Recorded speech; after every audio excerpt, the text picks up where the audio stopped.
오늘 시장 정말 심상치 않았죠. 특히 기술주들이 크게 흔들렸는데요. 도대체 무슨 일이 있었던 걸까요? 지금부터 저랑 같이 그 이유를 하나하나 파헤쳐 보시죠. 자, 오늘 시작을 한마디로 보여주는 시점입니다. 바로 마이너스 1.5%. 특히 기술주 중심의 나스닥 지수가 이렇게나 크게 떨어지면서 시장 전체에 빨간불이 제대로 켜졌다고 할 수 있겠습니다. 근데 이게 나스닥만의 문제는 아니었습니다.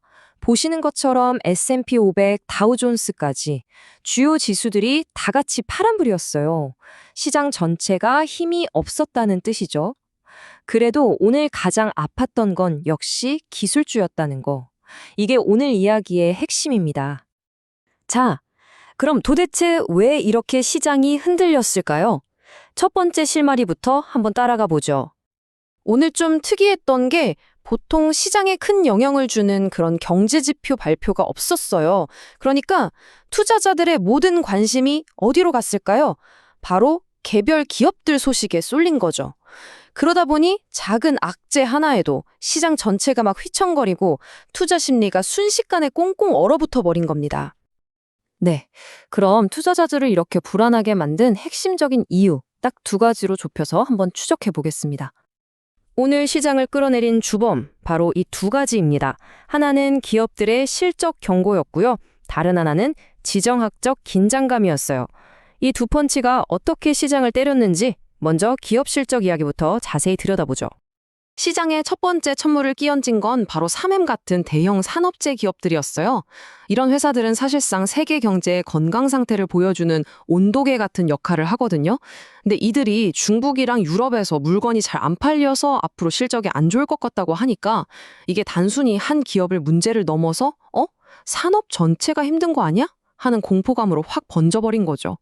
매도 버튼에 손이 갈 수밖에 없었습니다. 엎친 데 덮친 격으로 저 널리 중동 지역의 불안한 소식까지 더해졌습니다. 투자자들 입장에서는 안 그래도 힘든데 예측 불가능한 리스크까지 싶었던 거죠. 아시겠지만 시장은 불확실성을 정말 싫어하거든요. 그런데 말이죠. 이렇게 모두가 가라앉는 분위기 속에서 혼자서 이 거친 파도를 역주행한 아주 흥미로운 주인공이 하나 있었습니다. 그동안 시장을 이끌어왔던 빅테크 기업들도 예외는 아니었어요. 특히 미래에 대한 기대감을 먹고 사는 엔비디아 같은 경우는 무려 2.5%나 빠졌습니다. 이건 기술주 전반에 대한 투자 심리가 얼마나 차갑게 식었는지를 단적으로 보여주는 거죠. 그런데 바로 그 순간 이 파란색 물결 속에서 완전히 반대 방향으로 솟구친 놀라운 숫자가 있었습니다. 보이시죠? 플러스 3.0%. 모두가 내려갈 때 혼자서 3%나 올랐다는 겁니다. 네, 그 주인공은 바로 제약회사 머크였습니다. 아니 도대체 어떻게 이 험난한 장에서 혼자 이렇게 빛날 수 있었을까요?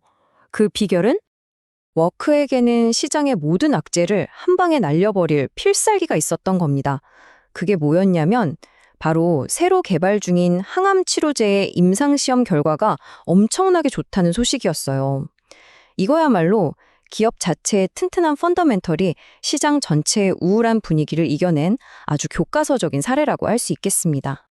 엔비디아와 머크, 이 둘의 완전히 엇갈린 하루를 보면 우리가 뭘 배울 수 있을까요? 바로 이겁니다.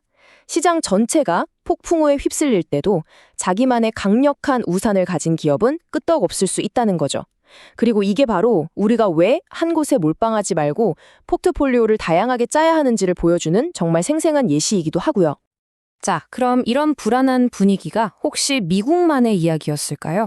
시야를 좀 더 넓혀서 전 세계 다른 시장들은 어땠는지 한번 살펴보겠습니다. 결론부터 말하면 아니었습니다. 보시는 것처럼 미국뿐만 아니라 유럽 그리고 아시아 시장까지 모두 약세를 면치 못했어요. 이건 투자자들의 걱정거리가 그냥 미국만의 문제가 아니라 전 세계적인 현상이라는 걸 의미하죠. 다른 나라들도 사정은 비슷했습니다. 혹시 세계 경제가 전체적으로 침체되는 거 아니야? 하는 두려움.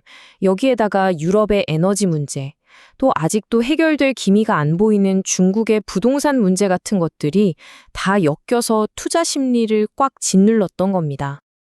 자, 그럼 오늘 일어난 이 모든 일들을 종합해 볼 때 지금 시장은 우리에게 어떤 메시지를 보내고 있는 걸까요? 그 신호를 한번 해석해보고 앞으로 우리가 뭘 봐야 할지도 짚어보겠습니다. 오늘 시장을 딱 한 단어로 정의하자면 바로 방어적인 하루였습니다. 이게 무슨 말이냐면요. 투자자들이 불확실한 미래를 걱정해서 소위 잘 나갈 때 사는 성장주 같은 위험한 자산은 일단 피하고 좀 더 안전한 곳으로 돈을 옮기는 그런 움직임이 아주 뚜렷하게 나타난 날이었다는 뜻입니다. 그렇다면 앞으로 우리는 뭘 지켜봐야 할까요? 시장의 방향을 결정할 핵심 포인트, 딱 3가지를 짚어드릴게요. 첫째, 이제 본격적으로 시작될 기업들의 3분기 성적표, 즉 어닝 시즌이죠. 둘째, 중앙은행의 금리 결정에 가장 큰 영향을 주는 물가 지표가 이번 주에 나옵니다. 그리고 마지막으로 기술주 투자하시는 분들이라면 꼭 봐야 하는 거죠. 바로 10년물 국채금리가 어떻게 움직이는지. 이 3가지가 앞으로의 시장 흐름을 좌우할 겁니다. 오늘 시장의 모습은 우리 모두에게 이런 질문을 던지는 것 같습니다. 지금은 공격할 때인가? 아니면 수비할 때인가? 즉, 계속되는 불확실성 속에서 위험을 좀 줄이고 안정적인 투자를 해야 하는 시점은 아닐까 하는 거죠. 여러분은 어떻게 생각하시나요? 이 질문에 대한 힌트는 앞으로 나올 여러 데이터들 속에 숨어 있을 겁니다.